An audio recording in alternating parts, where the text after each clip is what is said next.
Onde estava Jesus durante os 3 dias entre sua morte e ressurreição? Pedro esclarece em Atos 2:31 que Jesus não foi abandonado no Hades, mas ressuscitou dos mortos, proclamando vitória e liberdade. Esse evento cumpre profecias e revela o plano de Deus para a redenção através da morte e ressurreição de Cristo. Em 1 Pedro 3:18-20, é introduzida a ideia de que Jesus pregou aos espíritos presos. Ele morreu pelos pecados, o justo pelos injustos, para nos trazer a Deus, sendo morto na carne, mas vivificado no espírito. Nesse estado, ele pregou aos espíritos que foram desobedientes nos dias de Noé. Essas passagens são essenciais para entender o que Jesus fez no mundo espiritual após sua morte.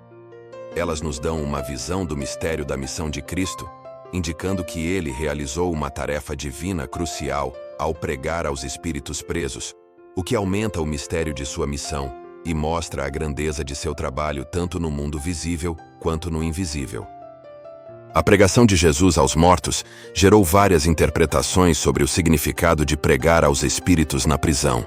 Alguns acreditam que esses espíritos eram os anjos caídos mencionados em Gênesis 6, presos por desobedecerem a Deus, enquanto outros acreditam que eram as almas das pessoas que morreram no dilúvio. Isso reflete a justiça e a misericórdia de Deus. O ministério de Jesus vai além da vida física, entrando no Sheol para declarar vitória e poder divino. Em 1 Pedro 3:18-20, destaca-se o sucesso completo de Jesus em proporcionar esperança e salvação para toda a criação.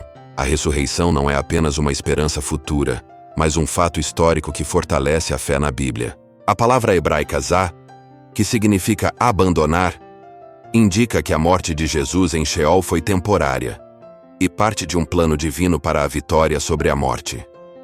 Jesus é o primeiro a ser ressuscitado com um corpo incorruptível, garantindo que todos os que creem também ressuscitarão. Isso representa um ponto de virada na história espiritual, dando esperança e vida eterna aos crentes.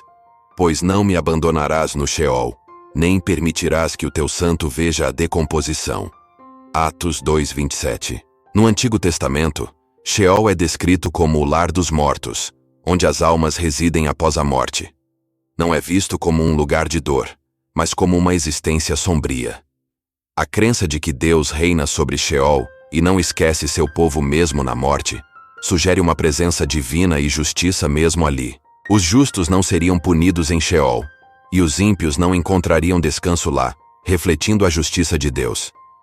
A parábola de Jesus sobre o rico e Lázaro, Lucas 16:19-31, ilustra essa separação em Sheol, com um grande abismo entre os justos e os ímpios, prevendo o julgamento final na ressurreição. A jornada de Jesus ao Sheol é vista como um movimento estratégico de Deus para enfraquecer e derrotar as forças da morte. Isso cumpre profecias e exemplifica a vitória divina, mostrando que Jesus, ao descer a Sheol, não apenas experimentou a morte, mas transformou o significado de morrer, demonstrando controle sobre a morte e garantindo a esperança de vida eterna para todos os crentes. A vitória de Jesus sobre o Sheol tem implicações profundas na história. Ela representa não apenas a derrota da morte física, mas também a libertação espiritual daqueles presos no pecado. Essa vitória inaugura uma nova era de esperança e possibilidade para o mundo inteiro, não se limitando apenas a esta vida, mas se estendendo ao universo todo, libertando tudo das correntes do pecado e da morte. O resultado dessa liberdade abrangente demonstra como o trabalho redentor de Jesus afetou a todos, apontando para uma restauração que inclui tudo, tanto o visível quanto o invisível. Além disso, sugere que seu poder salvífico transcende esta vida e alcança as profundezas da morte e além. Jesus não apenas atravessa as fronteiras entre a vida e a morte, mas as altera, criando um novo plano de existência onde a morte não é o fim, mas o começo de uma nova vida. Sua ascensão ao céu não apenas confirma sua vitória, mas também demonstra que ele concede livremente dons espirituais, marcando uma transição da presença física na terra para a onipresença espiritual, capacitando-nos com dons celestiais. O contexto do Antigo Testamento torna a ascensão de Jesus ainda mais significativa, mostrando-a como o cumprimento de uma promessa aguardada há muito tempo e conectando-a às esperanças dos israelitas por um líder divino. Este evento não é apenas uma volta ao trono no céu, mas um acontecimento sobrenatural que transforma o mundo espiritual para todos. A posição soberana de Jesus é vital, pois ele tem o poder de distribuir dons divinos e interceder por nós continuamente. Estes dons são concedidos para equipar cada crente para o trabalho ministerial e para edificar a comunidade da igreja, expandindo o reino de Deus na terra. A visão da ascensão e da concessão de dons destaca a crença central nos valores cristãos, capacitando a igreja e demonstrando que Cristo está presente e ativo no mundo.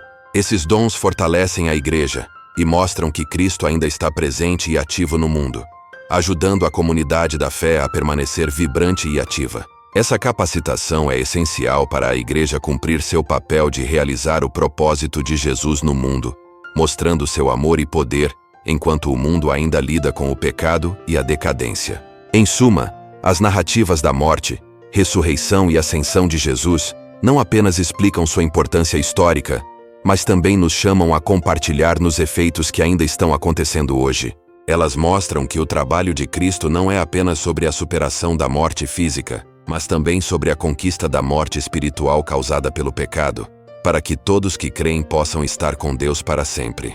Essa perspectiva ampla nos enche de gratidão, senso de dever e propósito, ligando esses elementos ao objetivo final de alcançar a vida eterna com Cristo, nos encorajando a participar ativamente da narrativa da redenção de Deus, comprometendo-nos com uma jornada de fé ao longo da vida.